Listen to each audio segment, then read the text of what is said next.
پیغام شروع کروں ایک دو گزارشات کرنا چاہتا ہوں۔ اگرچہ بہت سال میں نے یہ گزارش کی آپ سب سے کہ جب آپ خدا کے گھر میں آتے ہیں تو مجھے نہیں سمجھ کہ جو لوگ بائبل مقدس پڑھ سکتے ہیں وہ بھی بائبل مقدس ساتھ نہیں لاتے۔ چلیے یہ ایک بات ہوئی۔ جو یہاں پڑی ہوئی ہیں ان کو پکڑنے کی بھی زحمت نہیں کرتے۔ یہ نہیں مجھے سمجھ آئی آپ لوگوں کی کہ کیا اس میں مذائقہ کیا ہے۔ آپ خدا کے گھر میں عبادت کرنے آتے ہیں، آپ پڑھ سکتے ہیں، خدا نے آپ کو یہ فضل بخشا ہے کہ آپ اس علم سے یا آپ کی آنکھیں کھلی ہیں کہ آپ پڑھ سکتے ہیں۔ اس کا مطلب یہ ہے کہ ہماری عبادت میں سنجیدگی کوئی نہیں ہے، ایک بات۔ دوسری، میں نے 20 دفعہ آپ سے گزارش کی کہ اگر آپ وائس کی کتاب دیکھیں تو وہاں بڑا واضح طور سے لکھا ہوا ہے کہ جب تو خداوند کے گھر کو جاتا ہے تو سنجیدگی سے قدم رکھ، کیونکہ شنوا ہونے کے لیے جانا احمقوں کے سے ذبیح گزراننے سے بہتر ہے، اس لیے کہ وہ نہیں سمجھتے کہ بدی کرتے ہیں۔ اگر ہم شنوا ہونے کے لیے نہیں آتے، سننے کے لیے نہیں آتے، اسے اپنے دل میں جگہ دینے کے لیے نہیں آتے، تو آپ دیکھ لیجئے خدا کا پاک کلام کیا کہہ رہا ہے۔ بڑے دن کو گزرے ہوئے آپ کو بھی پتہ ہے کہ کتنے مہینے گزر گئے، یہ 30واں مہینہ جا رہا ہے۔ امثال کی کتاب کے 25ویں باب میں سے ایک آیت، 2 آیتیں پڑھنا چاہتا ہوں۔ میں کاہل کے کھیت کے اور بے عقل کے پاکستان کے پاس سے گزرا، اور دیکھو وہ سب کا سب کانٹوں سے بھرا تھا اور بچھو بوٹی سے ڈھکا تھا۔ کسان اپنی فصل بوتا ہے، آپ کو اپنے 20 دفعہ دیکھے کہ اس میں سے وہ ڈیلا یا جو بھی اور بوٹی ہوتی ہے وہ نکالتا ہے کہ نہیں نکالتا؟ کیوں؟ تاکہ وہ فصل ٹھیک ہو۔ اب یہاں جو امثال کی کتاب میں کاہلی کی بات کی گئی، کتنی دیر ہو گئی بڑے دن کو گزرے، یہ غبارے دیکھیں، ان پہ اوپر مٹی دیکھیں کتنی وہ ہے۔ کبھی ہمیں ان چیزوں کا خیال نہیں آیا کہ یہ بھی ایک طرح سے ہماری عبادت کا حصہ ہے، یہ ہمارے پیار کا اظہار ہے خداوند کے گھر کے ساتھ۔ آپ کے گھر میں مٹی پڑی ہو تو آپ کو مصیبت پڑ جاتی ہے کہ یہ صفائی ہونی چاہیے، یہ اس طرح ہونا چاہیے۔ اس گھر کے لیے کوئی کسی کے پاس احساس نہیں ہے، یا آپ چاہتے نہیں ہیں، یا اس کے لیے پیار نہیں ہے، یا خداوند کو وہ مقام نہیں دینا چاہتے ہم جو اس کا ہے۔ تو یہ ساری چیزیں بھی ہماری عبادت میں شامل ہیں، ہماری روحانی زندگی میں شامل ہیں، ان چیزوں کا خیال رکھنا بھی۔ مجھے اچھی طرح یاد ہے، بہت سے کنونشنز پہ گرجا گھروں میں جب اپنی کلیسیا میں نہیں ہوتا، لوگ اپنی بڑائی نہیں کر رہا، گواہی دے رہا ہوں آپ کو۔ جب مجھے دیکھ لیتے ہیں، میری شکل دیکھ لیتے ہیں، تو کہتے ہیں کہ جی یار بٹن سے کر لو، اپنے بٹن بند کر لو، بھائی صاحب نے پھر جو آکھنا۔ میری اپنی کلیسیا میں اگر یہ احساس آج تک نہیں پیدا ہوا تو مجھے نہیں سمجھ کہ پھر کیا کرنا چاہیے۔ میں نے تو حد الوسع کوشش کی کہ کہاں یہ حکم خداوند کا کہ جب تو خداوند کے گھر کو جائے تو سنجیدگی سے قدم بھی رکھ، اور پھر ہم اندر بیٹھ کر ہی سنجیدہ نہ ہوں تو فائدہ کیا ہے۔ چلیے آج کے پیغام کی طرف بڑھتے ہیں۔ متی رسول کی معرفت ہمارے خداوند کی انجیل، اس کا 6واں باب ہے، اور 16ویں آیت سے 18ویں آیت آپ کے لیے پڑھ رہا ہوں۔ اب تک تو شاید آپ کو یہ آیات رٹ جانی چاہیے تھی۔ لکھا ہے، اور جب تم روزہ رکھو تو ریاکاروں کی طرح اپنی صورت اداس نہ بناؤ، کیونکہ وہ اپنا منہ بگاڑتے ہیں تاکہ لوگ ان کو روزہ دار جانیں۔ میں تم سے سچ کہتا ہوں کہ وہ اپنا اجر پا چکے، بلکہ جب تو روزہ رکھے تو اپنے سر میں تیل ڈال اور منہ دھو، تاکہ آدمی نہیں بلکہ تیرا باپ جو پوشیدگی میں ہے تجھے روزہ دار جانے۔ اس صورت میں تیرا باپ جو پوشیدگی میں دیکھتا ہے تجھے بدلہ دے گا۔ خداوند کی برکت اس کے پاک کلام کے پڑھے اور سنے جانے پر ہو، آمین۔ آئیے اپنے سروں کو ایک دفعہ پھر خداوند کے حضور جھکائیں اور دعا مانگیں۔ خداوند یسوع مسیح میں ہمارے رحیم باپ، بڑی عاجزی، حلیمی اور فروتنی کے ساتھ یسوع مسیح کے عظیم، قادر اور جلالی نام میں تیرے فضل کے تخت کے سامنے آئے ہیں، اس بات کا اقرار کرتے ہوئے کہ ہم نکمے، گھنونے اور گنہگار ہیں۔ رحیم باپ، تیرا ادنا خادم تیرے حضور حاضر ہے، اس بات کا اقرار کر کے کہ میں کمزور ہوں، نکما ہوں، اور جس طرح تیرے بندے پولوس نے فرمایا کہ یہ بات سچ اور ہر طرح سے قبول کرنے کے لائق ہے کہ مسیح یسوع گنہگاروں کو نجات دینے کے لیے اس دنیا میں آیا، جن میں سب سے بڑا میں ہوں۔ اسی طرح خداوند تیرا ادنا خادم تیرے حضور اقرار کرتا ہے اپنے خاندان اور اپنی کلیسیا کے گناہوں کا ہم سبوں کو معاف فرما۔ اس بات کا بھی خداوند ہمیں اقرار ہے کہ ہم اپنی سمجھ، اپنے فہم اور اپنی عقل سے، اپنے علم سے تیرے پاک کلام کو نہیں سمجھ سکتے۔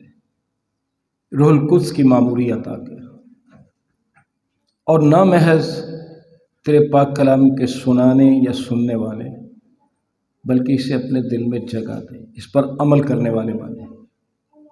بخش دے کہ ہماری پوری توجہ تیری آواز کی طرف ہو، ہمارے کانوں کے وسیلے تیرا پاک کلام ہمارے دل میں اترے، نقش ہو، اور ہم اس پر عمل کرنے والے بنے۔ یسوع مسیح کے پیارے اور جلالی نام سے مانگتے ہیں، آمین۔ پچھلے اتوار ہم نے یہ دیکھا تھا، اگر کبھی ہماری زندگی میں کوئی مایوسی کی حالت آ جائے، دکھ کی حالت آ جائے، تو اس میں خدا کی مرضی پوچھنے کے لیے روزہ رکھنا چاہیے۔ داؤد کی مثال ہم نے دیکھی تھی، نہمیہ کی مثال ہم نے دیکھی تھی، پھر اس کے بعد خداوند سے دانش اور فہم پانے کے لیے بھی دانیل کی مثال ہم نے دیکھی تھی، پھر انطاکیہ میں ایلڈروں کے مقرر کیے جانے اور پھر خدا کے لوگوں کے بھیجے جانے کے بارے دیکھا تھا کہ خدا سے دانش اور فہم پانے کے لیے بھی روزہ رکھنا بالکل مناسب ہے۔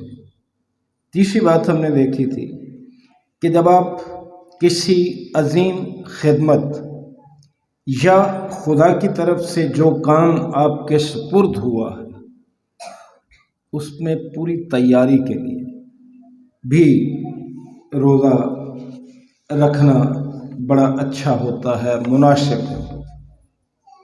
آج اس سلسلے کا چوتھا پیغام ہے، اور آج کے پیغام کی پہلی بات جو ہے وہ یہ ہے، کیونکہ ہمارے ہاں جو روزے کا عقیدہ ہے یا جو ہم روزہ سمجھتے ہیں وہ یہی ہے کہ جی روٹی پانی نہیں کھانا پینا، بس یہ روزہ نہیں ہے۔ کچھ باتیں پچھلے پیغامات میں آپ کو بتائیں، آج جو پہلی بات اس چوتھے پیغام کی ہے وہ ہے خود پر قابو پانے کے لیے روزہ رکھنا مناسب ہوتا ہے۔ خود پر قابو پانے کا مطلب ہے سیلف کنٹرول۔ اگر کسی کو اپنے اوپر قابو ہی نہیں ہے تو وہ کیا خداوند کی عبادت کرے گا؟ آپ دیکھ لیجئے، بہت سی کلیسیاؤں میں لوگ آپے سے باہر ہو کر دعا کرتے ہیں، جبکہ کلام یہ فرماتا ہے کہ نبیوں کی روحیں ان کے تابع ہیں۔ اگر ہم اپنے اوپر قابو ہی نہیں پا پاتے تو پھر بھی خدا کے حضور اس کے لیے دعا کرنے کی ضرورت ہے، اس کے لیے بھی ہمیں کبھی روزہ رکھنے کی ضرورت ہے کہ خداوند مجھے توفیق دے۔ کئی باتیں آپ اپنی زندگی میں دیکھیں گے کہ آپ کا ان پر قابو نہیں ہے، بلکہ وہ آپ کو قابو کیے ہوئے ہیں۔ اس لیے آج کے پیغام میں ہم دیکھیں گے کہ ایک مسیحی کو خود پر قابو پانے کے لیے بھی روزہ رکھنے کی ضرورت ہوتی ہے۔ ہم نے تو روزے رکھے ہیں جی، سانو ملازمت مل جائے، اولاد مل جائے، بیٹا مل جائے، کار مل جائے، یہ مل جائے، وہ مل جائے۔ روزے کے حقیقی مقاصد کو ہم نے آج تک جانا ہی نہیں ہے۔ تو عزیز بھائی اور عزیز بہن، چلیے کرنتھس کی کلیسیا کے نام پولس رسول کا پہلا خط 9ویں باب کی 27ویں آیت میں دیکھتے ہیں کہ خدا کا بندہ پولس رسول کیا کہتا ہے، اور اس بات کو بڑے دھیان سے غور سے پڑھنے اور سمجھنے کی ضرورت ہے۔ جب ہمارا اپنے اوپر قابو نہیں ہوتا، ہم اپنی زبان پر قابو نہیں پا پاتے، ہم اپنے جذبات پر قابو نہیں پا پاتے، دیکھیے ذرا خدا کا بندہ کیا کہتا ہے۔ یعنی ایک مسیحی کو روحانی ایتھلیٹ کی طرح کس طرح ہونا چاہیے، اسے کیا طریقہ کار اختیار کرنا چاہیے۔ 9واں باب کرنتھس کی کلیسیا کے نام پہلے خط کا اور اس کی 27ویں آیت میں خدا کا بندہ یوں کہتا ہے، بلکہ 26ویں پڑھ دیتا ہوں۔ پس میں بھی اسی طرح دوڑتا ہوں۔ ایتھلیٹ کے کام کی بات ہو رہی ہے مسیحی زندگی میں روحانی طور پر۔ پس میں بھی اسی طرح دوڑتا ہوں، یعنی بے ٹکانا نہیں۔ میں اسی طرح مکوں سے لڑتا ہوں، یعنی اس کی مانند نہیں جو ہوا کو مارتا۔ پھر لکھا ہے، بلکہ میں اپنے بدن کو مارتا کوٹتا اور اسے قابو میں رکھتا ہوں، ایسا نہ ہو کہ اوروں میں منادی کر کے آپ نامقبول ٹھہریں۔ خداوند تیرا شکر ہو تیرے پاک کلام کے لیے۔ کیا خوبصورت مثال ہے، کیا خوبصورت الفاظ ہے کہ خدا کا بندہ رسول ہوتے ہوئے، اس قدر پڑھا لکھا ہوتے ہوئے، اس قدر خداوند کی قربت اور رفاقت میں ہوتے ہوئے، آپ کو پتہ ہے یہ وہی شخص ہے جس نے کہا تھا کہ میں نے یکا یک ایک شخص کو 30 آسمان پر دیکھا۔ وہ اپنا نام نہیں لیتا پھر بھی، جس طرح ہم شیخیاں بگارتے ہیں۔ تو وہ کیا کہہ رہا ہے کہ میں اپنے آپ کو، اپنے بدن کو مارتا کوٹتا ہوں اور اسے کیا کرتا ہوں؟ قابو میں رکھتا ہوں۔ ایک ایماندار کو اپنے اوپر کیوں قابو رکھنا چاہیے، کیوں سیلف کنٹرول ہونا چاہیے؟ تاکہ اوروں میں منادی کر کے آپ نامقبول نہ ٹھہریں۔ میں اپنی بات کرتا ہوں، ہم پادری صاحبان جو ہیں، ایلڈر صاحبان، خاص طور سے ہم جو اس فیلڈ کے لوگ ہیں، بڑے بڑے لمبے لیکچر ہم لوگوں کو دیتے ہیں۔ اگر ہمارا اپنی ذات پہ، اپنے بدن پہ ہمارا خود قابو نہیں ہے تو لوگوں کو سنانے کا کیا فائدہ ہوگا؟ جب ہم خود خدا کی نظر میں نامقبول ٹھہریں گے، کوئی فائدہ ہوگا؟ اپنے بدن پر ہر ایک ایماندار کو قابو رکھنے کے لیے، سیلف کنٹرول کے لیے دعا کرنے اور روزہ رکھنے کی ضرورت ہے۔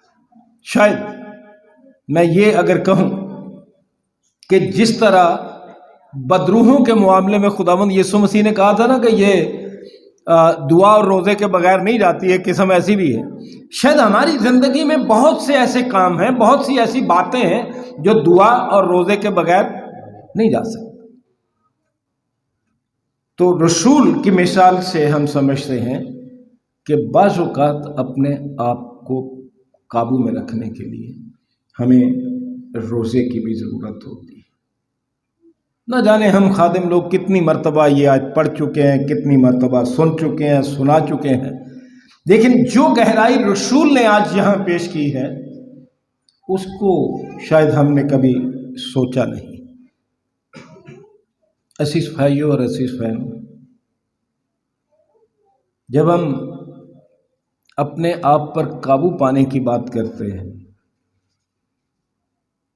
تو اپنی زندگی میں سوچئے، دیکھیے، جانیے، پرکھیے اپنے آپ کو کہ ہم میں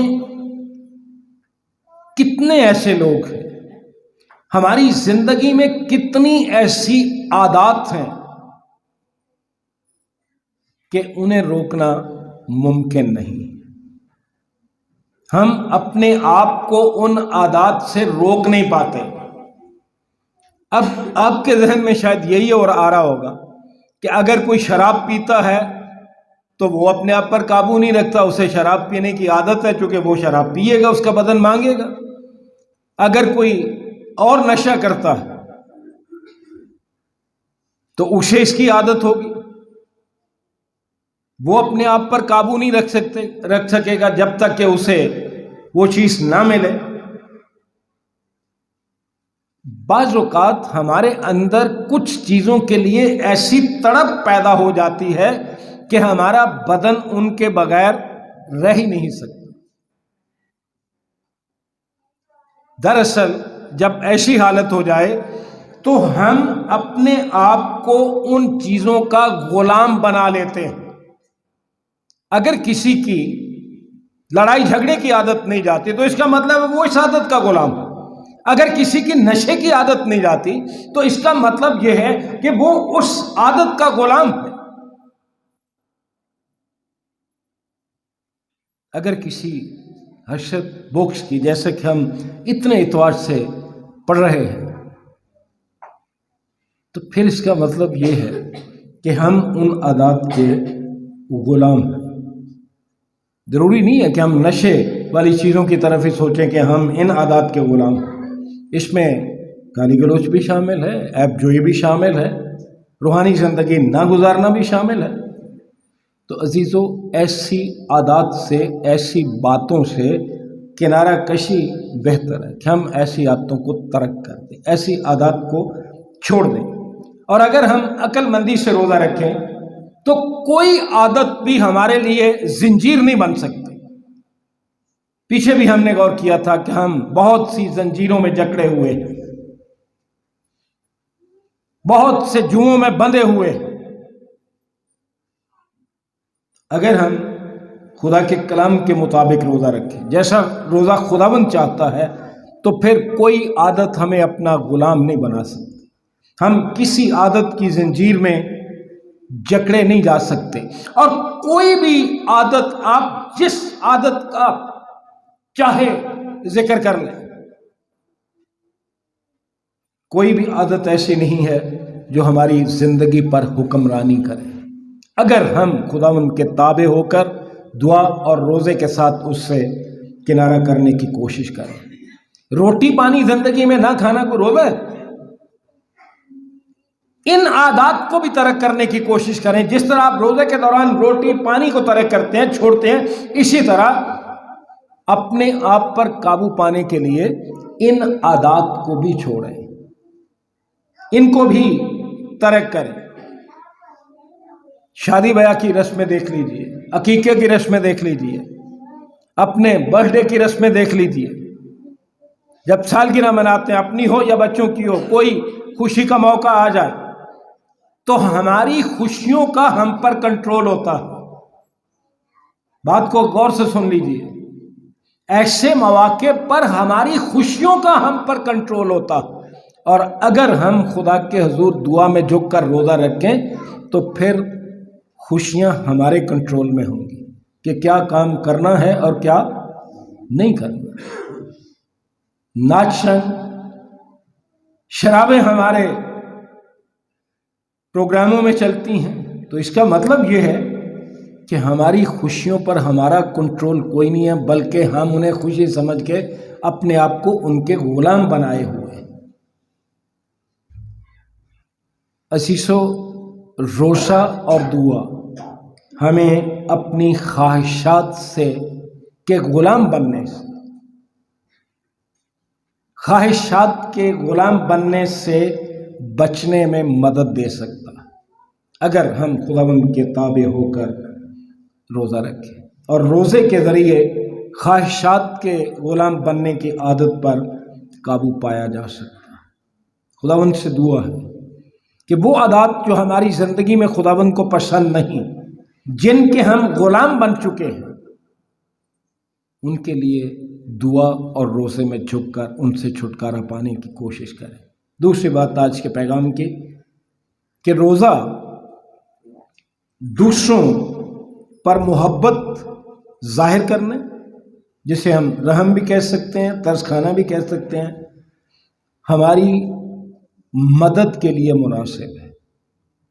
جب ہم دعا اور روزے میں جھکیں گے اس کام کے لیے کہ ہمارے اندر ایسا دل پیدا کرے خداوند کہ ہم دوسروں کے ساتھ محبت رکھ سکیں، دوسروں پر رحم کھانا سیکھیں، ان پر ترس کھانا سیکھیں۔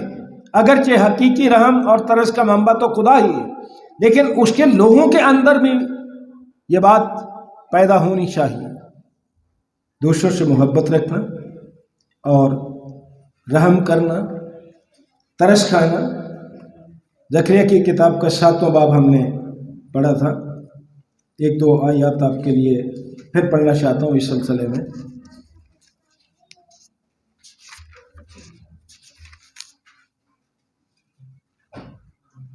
آٹھویں آیت سے لکھے، پھر خداوند کا کلام زکریا پر نازل ہوا کہ رب الافواج نے یوں فرمایا تھا کہ راستی سے عدالت کرو۔ اگر ہم انصاف نہیں کرتے، جانبداری دکھاتے ہیں، طرفداری دکھاتے ہیں، تو پھر بھی اچھی بات نہیں ہے۔ پھر لکھے، اور ہر شخص اپنے بھائی پر کرم اور رحم کیا کرے، اور بیوہ اور یتیم اور مسافر اور مسکین پر ظلم نہ کرو، اور تم میں سے کوئی اپنے بھائی کے خلاف دل میں برا منصوبہ نہ مانے۔ ان عادات کو ترک کرنا بھی خود پر قابو پانا ہے، اور اس کے لیے بھی روزہ رکھنے کی ضرورت ہوتی ہے کہ خداوند ہمارے اندر اس بات کو بھی پیدا کرے۔ یوشع نبی کی کتاب کا 58واں باب 6 اور 7 آیت میں جب خداوند نے ڈانٹ ڈپٹ کے الفاظ استعمال کیے اپنے بندے کی معرفت، سنیے وہاں کیا لکھا ہوا ہے۔ یوشع نبی کی معرفت خداوند ڈانٹ ڈپٹ اور ملامت کے الفاظ سے اس بات کو واضح کرتا ہے۔ کیا واضح کرتا ہے؟ کیا وہ روزہ جو میں چاہتا ہوں یہ نہیں کہ ظلم کی زنجیریں توڑیں اور جوئے کے بندھن کھولیں اور مظلوموں کو آزاد کریں؟ کیا یہ نہیں کہ تو اپنی روٹی بھوکوں کو کھلائے اور مسکینوں کو جو آوارہ ہیں اپنے گھر میں لائے، اور جب کسی کو ننگا دیکھے تو اسے پہنائے، اور تو اپنے ہم جنس سے روپوشی نہ کرے؟ ہم تو اپنے اپنے گھروں میں، مجھے افسوس ہے، میں ہوں یا آپ ہوں، ہم تو اپنے اپنے گھروں میں اپنے اپنے خاندانوں سے روپوش ہیں، برادریوں سے روپوش ہیں، عزیز رشتہ داروں سے روپوش ہیں، کلیسیا سے روپوش ہیں، پھر بھی ہم کہتے ہیں کہ جی ہم خداوند کے۔ کیا یہ مناسب نہیں کہ ہم اپنی سہولیات کم کر کے ان کی مدد کر سکیں جن کے پاس نہیں ہے؟ اور ان آیات سے لگتا یوں ہے، یہ جو میں نے آیات پڑھی ہیں نا، یرمیہ نبی کی، یوشع نبی کی معرفت، ان آیات سے محسوس یہ ہوتا ہے، لگتا یہ ہے کہ بنی اسرائیل روزے تو رکھ رہے تھے، لیکن ان کے آس پاس ایسے لوگ موجود تھے جن کے پاس خوراک اور کپڑوں کی کمی تھی، اسی لیے خداوند نے کہا کہ ننگے کو کپڑے پہنے، بھوکوں کو روٹی کھلائے۔ یہ تو تم کرتے نہیں، روزے رکھتے۔ خداوند کا کہنا ہے کہ اس طرح کے روزے بے فائدہ ہیں۔ اگر آپ کسی ضرورت مند کی مدد کرنے سے قاصر ہیں ہوتے ہوئے بھی، کچھ فائدہ نہیں ہے روزے کا، آپ کو بھی پتہ ہے۔ جو کچھ افطاریوں میں مہنگے سے مہنگا پھل اور اعلیٰ کھانے کھائیں ہم روزہ رکھ کے، اور اگر کوئی غریب ہمارے پڑوس میں کسی کے پاس ایک وقت کی روٹی نہ ہو، ہماری افطاری کیا کہتی ہے اور ہمارا روزہ کیا کہتا ہے؟ ہمیں تو اس لیے بھی روزہ رکھنا چاہیے کہ ہم دوسروں سے محبت کرنا اور ان پر رحم کرنا سیکھیں۔ دیانتداری سے مجھے بتائیے، اگر کسی نے آپ میں سے آج تک روزے رکھے ہیں، کیا کبھی اس کام کے لیے روزہ رکھا کہ خداوند میرے اندر ایسا دل پیدا کر جو دوسروں پر رحم کرنا سیکھے، دوسروں سے محبت کرنا سیکھے، دوسروں پر ترس کھانا سیکھے، دوسروں کی ضروریات اپنی ضروریات کو چھوڑ کر بھی پورا کرنے کی مجھے توفیق عطا کرے۔ اب ایک اہم سوال آپ کے سامنے رکھنا چاہتا ہوں کہ اگر آپ نے اس مرتبہ روزے رکھے تو آپ کے سامنے روزہ رکھنے کی کون سی وجہ نئی تھی؟ کہ اسی طرح روٹین سے جس طرح پچھلے سالوں میں جنہوں نے رکھے اسی طرح رکھے؟ اب کون سی چیز آپ کی زندگی میں نئی تھی یا نمایاں تھی؟ عزیزو ذرا سوچیے، کیا کوئی خاص مقصد یا معاملہ ہے جس کے لیے خدا آپ کو بلا رہا ہے کہ آپ روزہ رکھیں؟ کبھی سوچا؟ کبھی اس پہلو کو اپنے سامنے رکھا؟ جو میں نے بات کی ہے اسے پھر ایک اور انداز میں سنیے کہ میں نے کیا کہا ہے۔ کیا خدا نے آپ کو کسی خاص معاملے کے لیے روزہ رکھنے کو کہا، یا آپ محض اپنی مرضی یا اپنی دنیاوی ضروریات کے لیے روزے رکھ رہے ہیں؟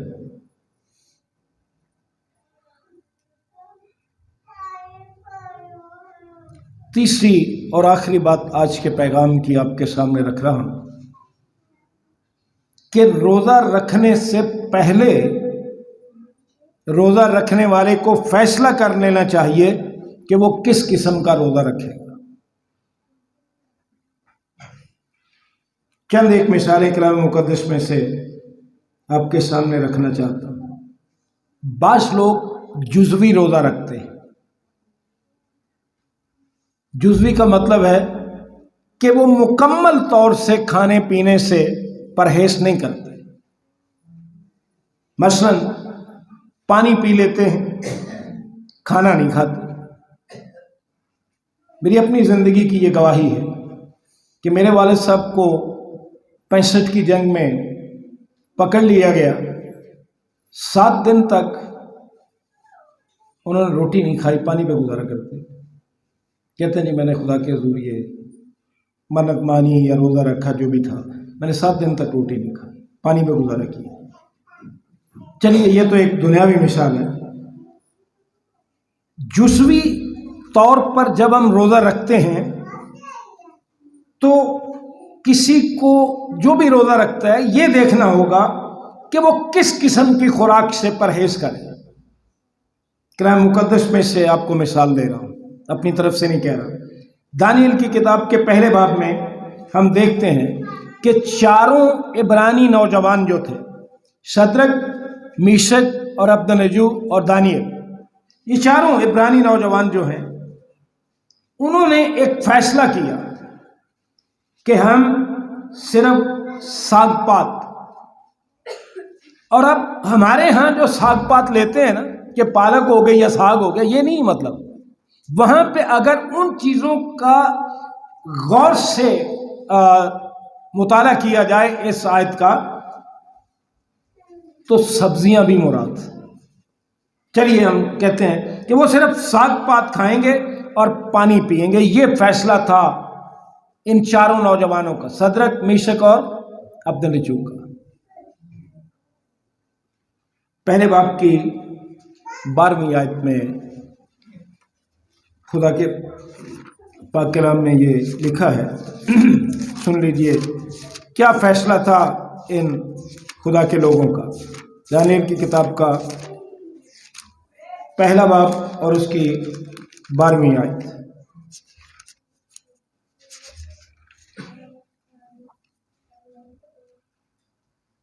میں تیری منت کرتا ہوں کہ تو 10 روز تک اپنے خادموں کو آشما کر دیکھ اور کھانے کو ساگ پات اور پینے کو پانی ہم کو دلو.